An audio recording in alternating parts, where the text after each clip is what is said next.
All right, here we are on filmsgonewild.com and Bitch Talk.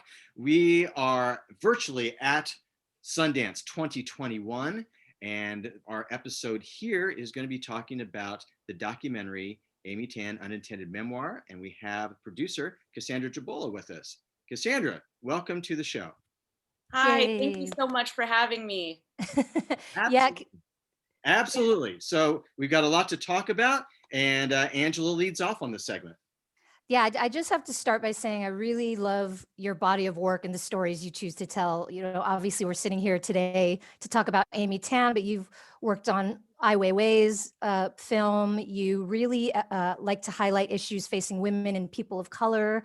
The Brown Girls Doc Mafia, maybe we can get into that later. But I want to talk about your process. How do you choose which films to tell, and how did you come on board with this project? So for this project, I actually had worked with Jamie Redford, the director, for the past 8 years. So he's uh, been a mentor for me, honestly, for the better part of a decade. And all the other films that we've worked on together have been, social justice issues. Like one of the films we worked on was Toxic Hot Seat, about toxic flame retardants, an expose on that, and another film about climate change, and another film about the play state and how children, adults, and seniors need more play in their lives for mental and physical health, not just children. Um, and so this was a bit of a departure for him, a biopic on someone. And the film actually came about because he was interviewing Amy Tan for the Playing for Keeps film. The film is vignettes of different people and their stressful job and what their form of play is. Like a woman on Wall Street, her form of play is paddleboarding, or a news anchor, his form of play is playing bass guitar. So, they interviewed her for that, and my producer Karen, who is Jamie's producing partner, was watching it and thought, "Oh wow, she deserves her own film. She has such a deep, rich story." And so I'd been working on with various films with him. So that's how I came aboard that project. But how I choose my films usually is, in the freelance world of documentaries, a lot of times it's through networking, and people come to you. You're recommended by colleagues you've worked with, or friends, and other people come to you with projects. And whenever people come to me with projects, I mean, there's so many amazing stories out there, but I really try to choose projects that resonate with me personally, with the subject matter. And a lot of times I am drawn to social justice projects, covering women of color, Asian Americans, climate change, any issue that I feel deeply about. And not to say that not all of documentary stories are important, but I know that I'll be more dedicated to a project if it's personal for me as well. Yeah, I have so many questions, but I just want to give a background about why I was so drawn to this film. I'm born and raised in the Bay Area, in the East Bay. I've lived in San Francisco for 16 years. Amy Tan, while I was growing up, was like the Asian woman, as well as Margaret Cho. So those were like who I looked up to. So excited about this film, and really digging into Amy's story. I wanted to ask about the film, and were there any stories that Amy felt she couldn't share, or was she like, I'm an open book because this is my unintended memoir? So actually, I think what was so important about the film, the connection with our director Jamie, is that and I'm so sorry, are you hearing a lot of background noise in my end? I can put headphones on. Oh, it's okay. Okay.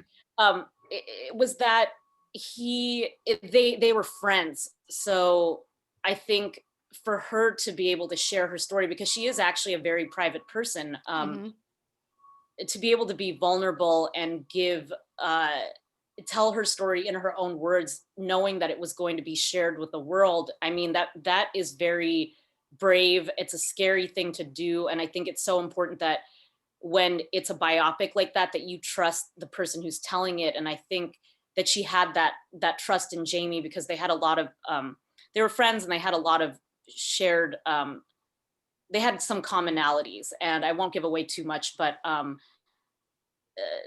I think that was so important, that let her open up and give such candid answers when being interviewed. And really, I don't think she kept anything from us. She gave us full access to her decades old family archive, film reels, photos, just everything. She gave us access to absolutely everything. And there wasn't anything that she told us we couldn't talk about in the film. If anything, there was so much that we couldn't fit into the film without making it, 3 hours long. So there were things that we had to leave on the cutting room floor, because her story is so multi-layered and interesting. And there's just so many, even one example is that she wrote the libretto for Bonesetter's Daughter, one of her books, which was turned into an opera. We couldn't even fit that into our story. And there's so much more. Yeah, you could do sorry, John, really quick. I was going to say you could do a side doc about her being in a band. Anyways, go ahead, John. I want to get to that. I know. I knew Ange was going to be like, that is it. Yeah. That's, I think that's a favorite segment for all of us. Is the band part, and that outfit for These Boots Are Made for Walking. But I wanted for you quickly to talk about a couple things. One, working with Jamie. Because I of course I had him at other film festivals of mine, most recently the Earth X Film Festival, and just found him to be the kindest, most patient guy ever. And so I'm curious for you to talk about that producer director dynamic between the two of you. And then after that, I would love for you to talk about the difference between making a documentary just independently and making a documentary that's aimed for PBS American Masters. All right, I'll start with the first part of your question. Working with Jamie was not only it was always a very collaborative and eye-opening experience, because he always is striving to tell impactful stories, but also I think one of his biggest strengths was the way he builds his teams. I mean, I think anyone who works in film in general or documentary, it's all about the people that you're working with, because it's so collaborative and there are many ups and downs, there are many egos. And he was just really great at putting people together and letting them each shine for their different talents and skills, but in a way that was a great meld. And he also was it never felt hierarchical with him. He wanted to know everybody's thoughts. Everybody was welcome to give notes on the edits, down to our assistants. He really cared what everybody thought, because it's everybody's film. And it was honestly amazing. And I did work on Happening, A Clean Energy Revolution. Is that the one that you're referring to? Yes, I worked on that too. And that was a very interesting experience, because that was his first and only time also directing while being in the film and on the camera. And there was so much back and forth about whether he should be in it or not. And in the end, everyone, the editors, the team thought, this is it's your path of discovery in terms of trying to find out what, and for those who don't know what that film is about, it's not just a gloom and doom film about climate change, but more exploring what are the different innovations that people across the country are doing to help solve the issue, hydropower, solar power, things like that. But it was his own journey of self-discovery, trying to find out what people were doing. And it's sort of like a road trip journey with him. And it was hard for him to have to be on camera, but also direct. And I think he was always willing to try everything. And it was always about what is going to make this the best story, but also to all the films in a way to help people. I think you'll find that everything in his canon had a level of impact and purpose. Angela and Erin and I were fortunate enough to interview him for this show, a couple years back, I think. And I think we were all three of us were struck by just the state of grace that he kind of had about him. And so I could see that within a partnership of, producer director. And then, of course, then the second question is, when you're making a film for PBS American Masters, there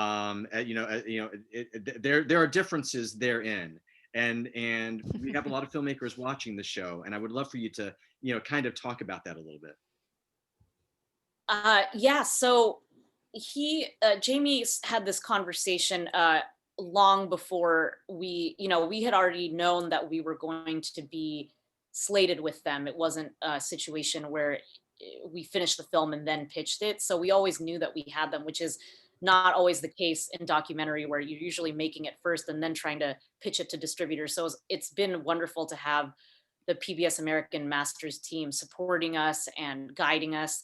And in fact, if anything, our work with them is just starting to begin now that we've finished the film. But in terms of our team, we tried to reference other films that somewhat related to the one that we're doing. Like, for example, they have a lot of biopics on people who are no longer with us, but they had the films Toni Morrison, The Pieces I Am, and Ursula Le Guin.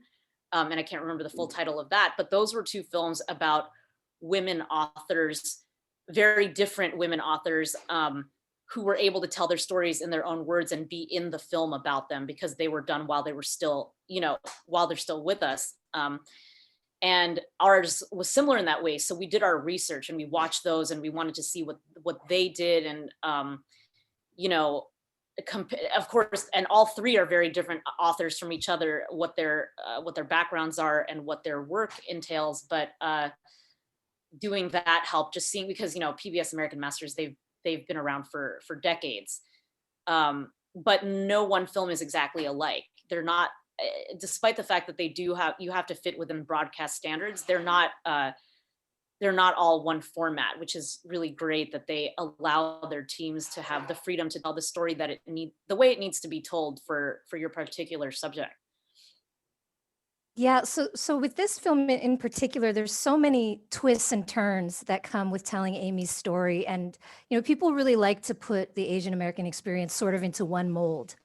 And while we certainly have similarities, our cultures are so uniquely their own. So I'm curious, what parts of her story really resonated with you, and what are some things that really surprised you about her experience?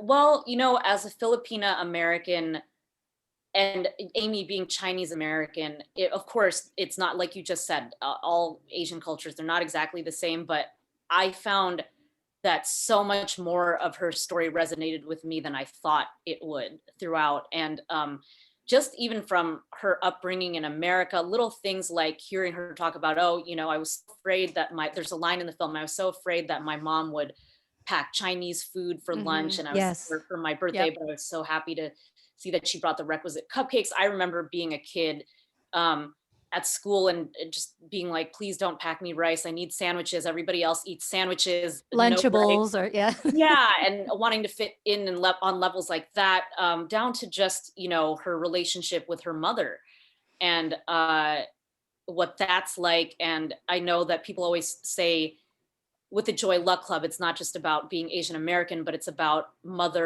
not just mother-daughter relationships, but mother-children relationships, and how it's universal. And I think that is why her work has been has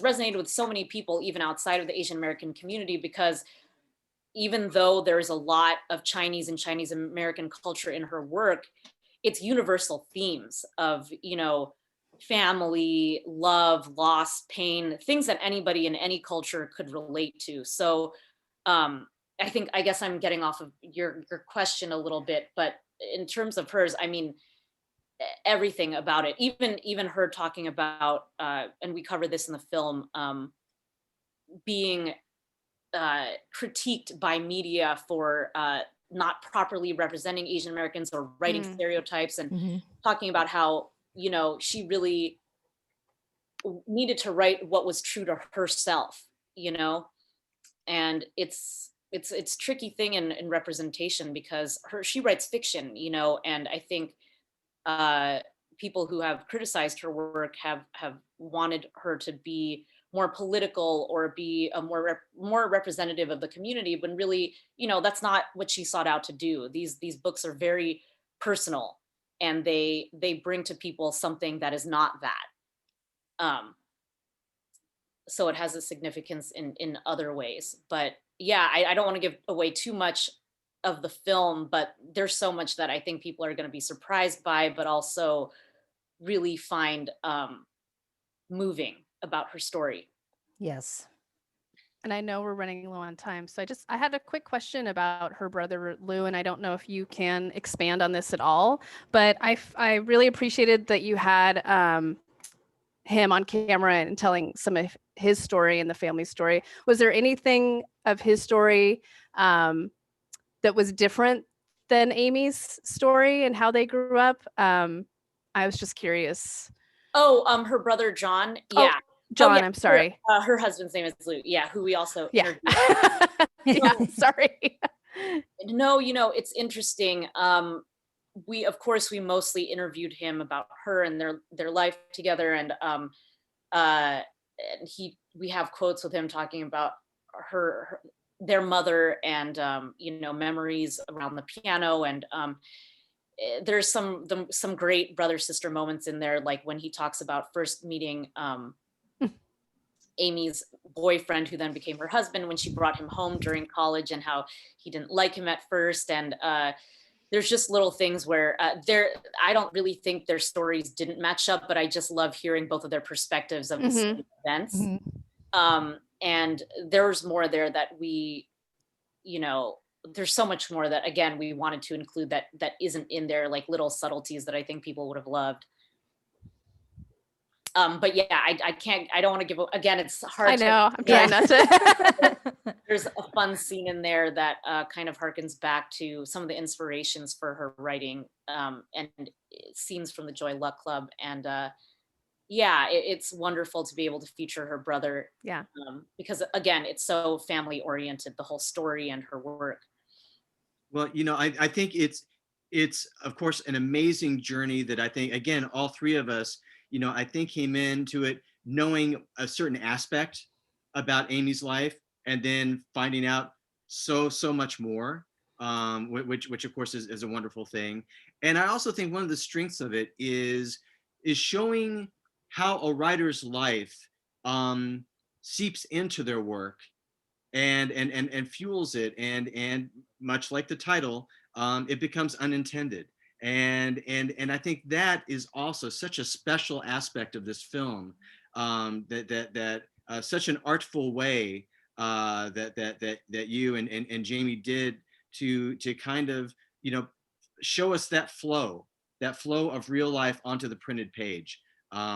It's a wonderful film. Again, it's Amy Tan, Unintended Memoir, and we've been talking to Cassandra Jabola, the producer. It's been wonderful to have you on the show. Thank you again for having me. This has been lovely, and thank you for asking such thought-provoking questions about the film, and not just the typical questions that that are typically asked about films. They're very specific, and I really appreciate that. And I hope you all enjoy the film. Thank you, Cassandra. Thank you, Cassandra. Thank you all so much. We're going to keep in touch because I do want to talk more about the Brown Girls Doc Mafia. Yeah, we'd love to have you on. Yeah, separately at some other point. I would love to continue talking with you all. And yeah, BGDM is an amazing group that I've been a part of for some time. It's a very active organization, as you know, for women of color, specifically in documentary, because there's all these groups. There's groups for documentary, there's groups for women of color, there's groups for narrative. It's very, very specifically women of color in docs. So I'm really happy to be a member of that group, and I would be happy to talk more. Awesome. Thank you so much. I foresee a sequel. So much, and I hope you all are enjoying Sundance so far. Absolutely. Yeah, it has. Yeah, we've seen obviously amazing films so far. It's been good. Yeah.